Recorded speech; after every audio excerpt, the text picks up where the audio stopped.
Hi everyone, today's note is on the product rule. Today we're going to be utilizing all the rules that we've already talked about, which include the power rule and the chain rule. The first two examples on the page are ones that you can do with what you already know. So I recommend that you pause the video right now and try the first two questions on your own, and then come back and check your work. So we start as follows. I tell you that the derivative is this. Here's the original function, and I want you to find a and b. Well, if I know the original function, I can take the derivative. So y primed is equal to bring down the exponent and then subtract 1 from the exponent. That means that this here is equal to -3 and that this here is -2 according to what I have here. So b times a is -3 and b minus 1 is -2. That means b is -1 and a comes out to be 3. For the next question, I recommend that you double the scale so that it makes graphing a little bit easier. Make sure you label your axes. Now, I ask you to find the equation of the tangent to this parabola that passes through a point, 1, 3. The part that's extra this time is that I've asked you to sketch the curve and the tangent. The reason I've asked you to do this is so that you can get some practice sketching. This is a parabola that has a 0 at 0 and at -2. So here and here. That means that my axis of symmetry is here at x equals -1. That means my vertex is at -1 something. In order to find the something, I sub -1 back into the original equation. And I get out -1. So my vertex is at -1, -1 here. In order to graph the rest of the parabola, I'm going to go here and here. So remember, over 2 and up 4. I get the general shape of my parabola like this. I know that my tangent is going to go through this point here, 1, 3. Sorry about that, a little bit off. Hopefully you're using a ruler, something similar to that. So there's my sketch. Now in order to find the equation of the tangent, I'm going to rearrange my equation so that I'm going to expand my equation so that it looks like this, x squared plus 2x. I'm going to take my derivative, which is 2x plus 2. I'm going to sub in my point, so I get 2 times 1 plus 2, which is 4. There's my slope.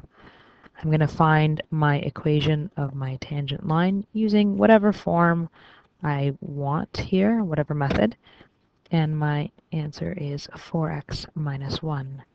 Notice here that if I look at the green line that I've drawn, it's actually the same equation as the one I found, which is what it should be. Okay, let's get started here. It says here, find the derivative or find dy over dx. It means the same thing as differentiate or find the derivative or anything else that I've given you as instructions. The first method is to expand and take the derivative. Everybody should be able to do that in about 30 seconds, tops 45 seconds. So y is equal to 12x cubed plus 15x minus 4x squared minus 5. My derivative is 36x squared plus 15 minus 8x. Now, that's pretty easy.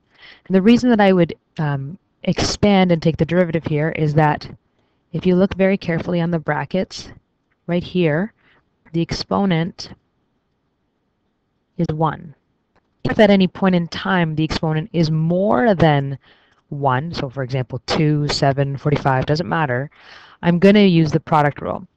The product rule is the better rule to use because you'd never be able to expand anything that has a higher exponent other than 1. So keep this in mind.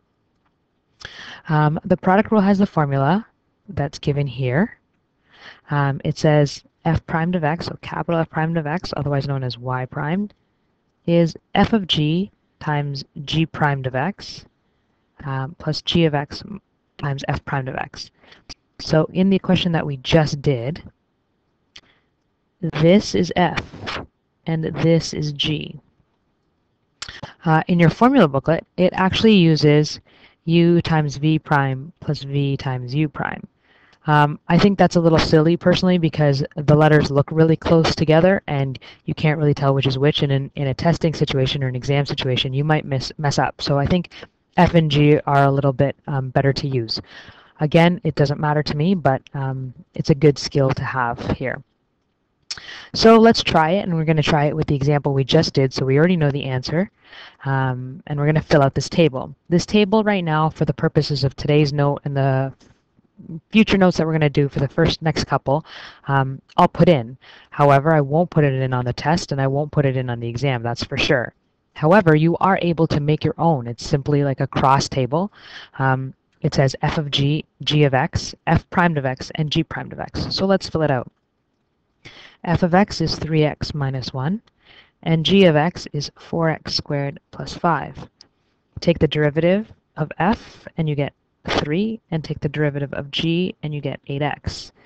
Now, following the formula, it's this times this plus this times this. So if you look really carefully, the formula and the chart work really well together. So let's write it out. Y primed is equal to 3x minus 1 times 8x plus 4x squared plus 5 times 3. Expand out and collect like terms.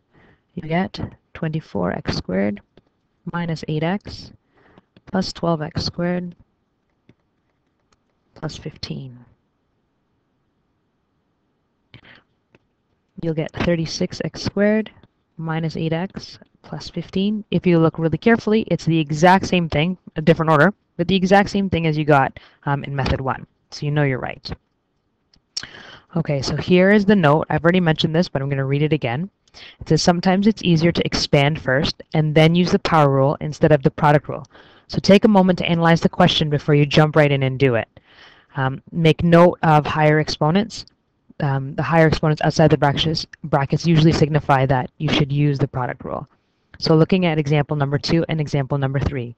Example number 2, the exponent on the bracket is 1, so this is an expand and take the derivative.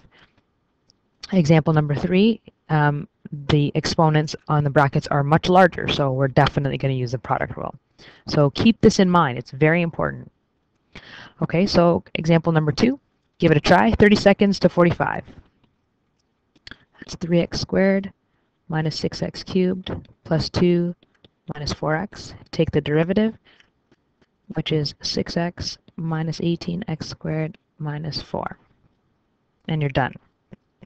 Number 3, let's set it up. So in the chart form, this is x squared. This is x squared minus 2x all to the 4. The derivative of f is 2x. The derivative of g, you have to use the chain rule in order to do it. So bring down the exponent, bracket, to the new exponent, times the derivative of the inside bracket. So let's make a note. In order to go from here to here, I had to use power rule. In order to go from here to here, I had to use chain rule. So notice that the rules that I've already done in the class, I'm now applying them. So this course is building on and of itself. All right, let's write it all out. So y prime is x squared times 4 times x squared minus 2x all to the 3, 2x minus 2 plus x squared minus 2x to the 4 times 2x. Okay, this is the most basic way to write out the product rule. I'm going to take an aside right now, and the reason that I'm going to take the aside is that I want to show you that if you're able to do something simpler, you should be able to do it here. So on your page somewhere, if you need the space, simply do this. If I say to you a to the 6, b to the 5, c to the 4, plus a to the 4, b to the 3, c to the 7, I'd like you to take out the common factor. Here, if I take out a common factor, the common factor is a to the 4. Notice because I have 6 4's here and 6 a's here and 4 a's here. I can only take out 4. I have 3 b's that I can take out and 4 c's. What am I left with? Well, I'm left with 2 a's, a b, no c's, plus no A's, no B's, and 3 C's. If you're able to do this and take out a common factor, you're also able to do it in the question, which is what we're about to do. Here's where things may get a little challenging, so take the time to look at the easier example and work your way over here. So what can I take out? Well, the most obvious thing for people to take out right here is this one. And I'm going to take out 3 of them because one term has 3 and the other one has 4. So I'm going to take out 3 of them. So x squared minus 2x all to the 3. I have 2x here. I have a 4, which means I can take out a 2. And I have x squared, which means I can take out an x. Don't make the mistake of thinking that this 2x is the same as this 2x. It's not. Be careful. So if I go back to the question, I can take out a common factor of 2x. Now let's see what's left. Well, I had 4, I took out 2, I'm left with 2. I had x squared, I divided by x, I have an x left. I had 3 of this large term, I took 3, so I don't have any left. And I have 2x minus 2 left here. Plus, I had 4 of the large term, I took out 3, so I have 1 left. I had 2x, I divided by 2x, so I've got nothing left. So simplify in the bracket. That gives me 4x squared minus 4x plus x squared minus 2x. Collect like terms inside. So I get x squared minus 2x all to the 3. 5x squared minus 6x. Well, hopefully you've noticed that there's a common factor of x here in this last bracket that I can pull out. So I'm going to pull it out and put it to the front, so it becomes 2x squared. I'm going to move this bracket to the front, so 5x minus 6. And the reason I move it to the front is that it's a smaller bracket with an exponent of 1. And I have x squared minus 2x all to the 3. We're now done the question. So again, writing out the product rule is pretty easy because once you make the chart, you just simply plug it into the formula. It's taking out the common factor that becomes a little bit more challenging. So let's try a few more examples. Here. Well, first of all, I'm going to write it in a way that I like. So x to the half and 2x plus 3 cubed. Take the derivative. That's a half, x to the minus a half. And here 3, 2x plus 3 squared times 2. I'm going to simplify and say 6, 2x plus 3 squared. All right, write it all out. So y prime is x to the half times 6 times 2x plus 3 squared plus 2x plus 3 cubed times a half times x to the minus a half. Okay, now we have to figure out what we're going to pull out. The easy one to know is the 2x plus 3, and I'm going to take out 2 of them. And then hopefully you notice you have x to the half and x to the minus a half. Well, I always want to pull out the smaller number, so that's x to the minus a half. And I have 6 and a half, and I'm going to take out a half, because a half goes nicely. So 6 divided by a half is 12, not 3. Be careful you don't make that mistake. And then again, an aside, so here I have x to the half divided by x to the minus a half, which is x to the half minus a half, which is x to the 1. So I just have x left. I had 2 of the bracket. I took out 2, so I don't have any left. A half divided by half, gone. X to the minus a half divided by x to the minus a half, gone. And I have 2x plus 3 left over here, which leaves me with a half, x to the minus a half, 2x plus 3 squared, and 14x plus 3 in the bracket. Now make it look nice. So the 1 stays on top. The 2 goes to the bottom. The 2x plus 3 squared stays on top. So does the 14x plus 3. The x to the minus a half goes to the bottom and becomes root x. So just in case you're curious, this 2 is this 2. I don't need to write this one if I don't want to, but I'm going to write it for the sake of argument right now. And the minus a half brought it down and made it a square root. Okay, next example. Here. This one here isn't a product. Right now it's a quotient. And we're going to be doing quotient rule next time. However, right now I need to change it into a form that I can use the product rule with. So in order to do that, that's 3x times 2x minus 5 to the minus 1. This question now is no different than any question we've already done. So 3x and 2x minus 5 to the minus 1. This is 3. This is minus 1. 2x minus 5 to the minus 2 times 2, which is minus 2. 2x minus 5 to the minus 2. Write out the formula. So y primed is f of x times g primed of x plus g of x times f primed of x. Figure out what it is that you're pulling out as a common factor. So the 3 can come out, and the 2x minus 5 to the minus 2. Hopefully you've seen this, right? That's the smaller number that I'm pulling out. And figure out what's left over. There's a minus 2x left over here. And then minus 1 minus minus 2 is plus 1. So there's a plus 2x minus 5 left over here. Well, that's 3 times 2x minus 5. This becomes just minus 5 because minus 2x plus 2x goes away. I get minus 15 all over 2x minus 5 squared. Remember that the negative 2 here brings it to the denominator and squares it. Okay.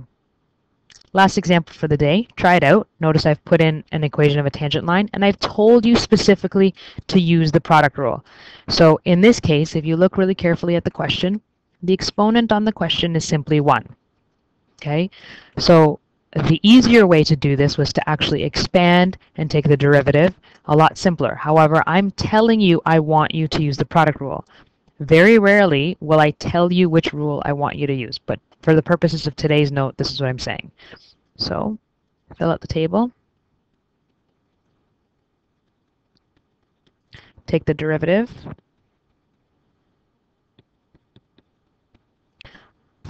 Find the full derivative using the product rule. So, f of x